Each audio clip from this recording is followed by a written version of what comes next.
دار بننا ہے نا، کوئی بڑی بات نہیں مالدار بننا. روزانہ سورہ واقعہ کی تلاوت عشاء کے بعد شروع کر دو اور 450 مرتبہ حسبنا اللہ و نعم الوکیل پڑھو.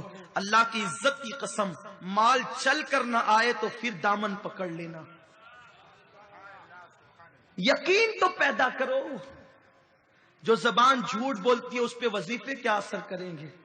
جن کے گھروں میں قرآن طاق کی زینت بنا ہوا ہے اس پہ تعویذ کیا اثر کریں گے؟ بدلو، اپنے کردار کو بدلو، سچی توبہ کرو اور اپنی زندگی کو بدلو. سنی دعوت اسلامی کا اجتماع زندگیوں کو بدلنے کا اجتماع ہے، زندگیوں کی تبدیلی کا اجتماع ہے.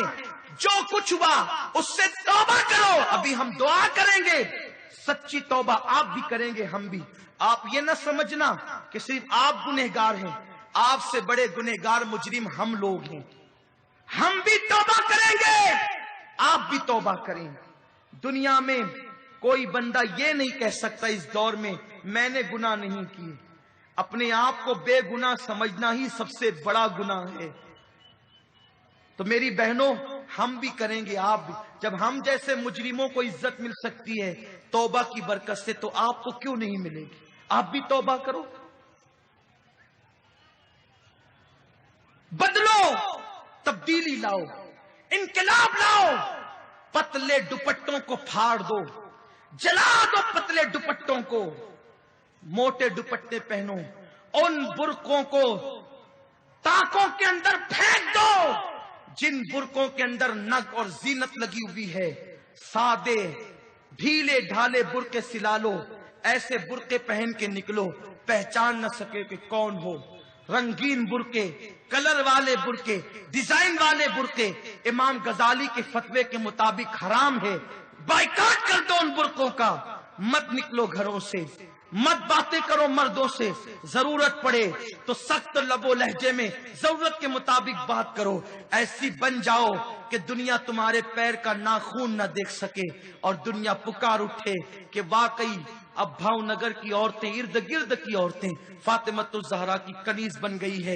ورنہ سنو، شوہر کے گھر سے نکلنے کے بعد تم بھی کاروں میں بیٹھ کر، بائک پہ بیٹھ کر گھر سے نکلی تو زیادہ دن تک یہ ایام نہ رہیں گے. صدا عیش دورہ دکھاتا نہیں، گیا وقت پھر ہاتھ آتا نہیں. ایک دن وہ آئے گا کہ ایسا نہ ہو کہ ہاتھ میں بھیک کا کٹورا آ جائے. بس اختتام پر چلا ہوں. زلیخا کی بات میں نے کہی تھی. ہمارے ماں باپ قربان زلیخا پر. زلیخا نے بہت کچھ کیا جناب یوسف کو حاصل کرنے کے لیے، لیکن زلیخا پر ایک وقت ایسا آیا کہ مصر کے بازاروں میں زلیخا بھیک مانگتی تھی.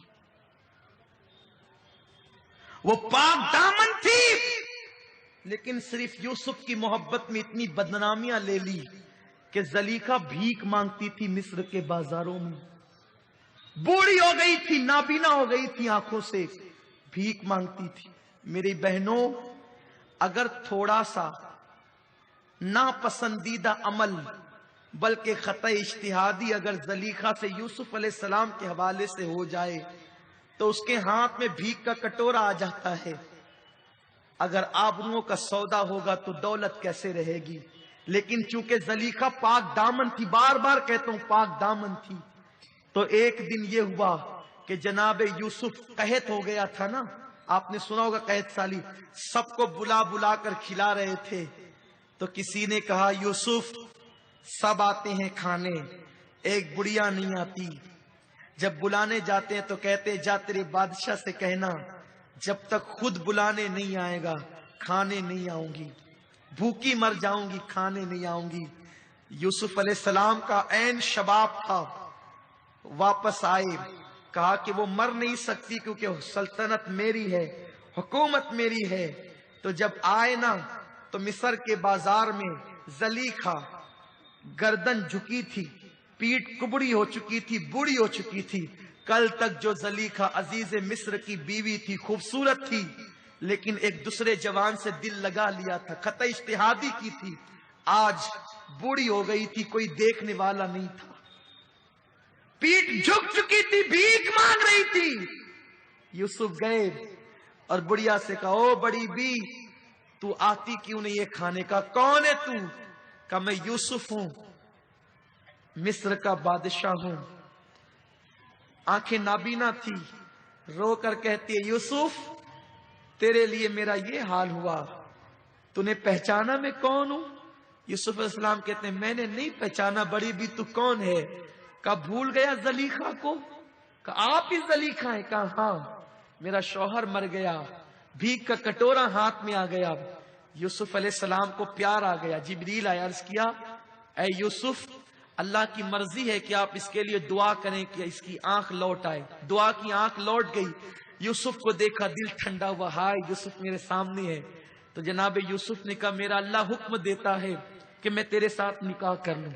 کل تک ناجائز محبت کی تو نے دعوت دی تھی، جب تیرا شوہر تھا تیرے ساتھ نکاح جائز نہیں تھا، اب نکاح میں تیرے ساتھ کرنا چاہتا ہوں۔ زلیخا نے کہا یوسف رہنے دو، اب رہنے دو۔ تو کہا یہ اللہ کا حکم ہے۔ کہ یوسف تو جوان ہے میں بڑھیا ہوں۔ سجدے سر کو سجدے میں رکھا یوسف علیہ السلام نے، دعا کی۔ امام غزالی فرماتے ہیں دعا کی تو اللہ نے بوڑھی زلیخا کو پھر سے شباب عطا کر دیا، اور پھر شادی ہو گئی۔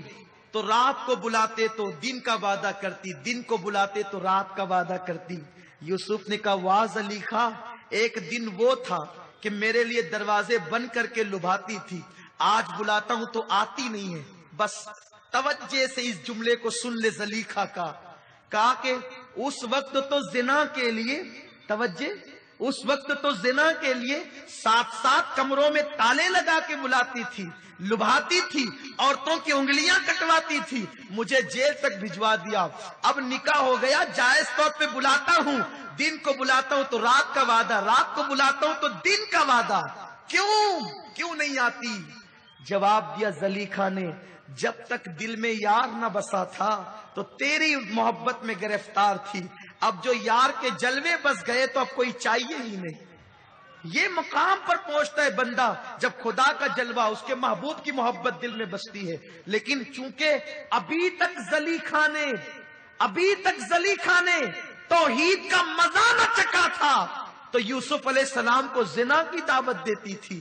تو اس لیے اللہ کی محبت دلوں میں پیدا کرو، خدا کا خوف، اس کے محبوب کی محبت، سچی توبہ کرو، دل خودی گناہوں سے اچاٹ ہو جائے گا، گناہ کی محبت دلوں سے نکل جائے گی۔ اللہ پاک مجھے آپ سب کو توفیق عطا فرمائے۔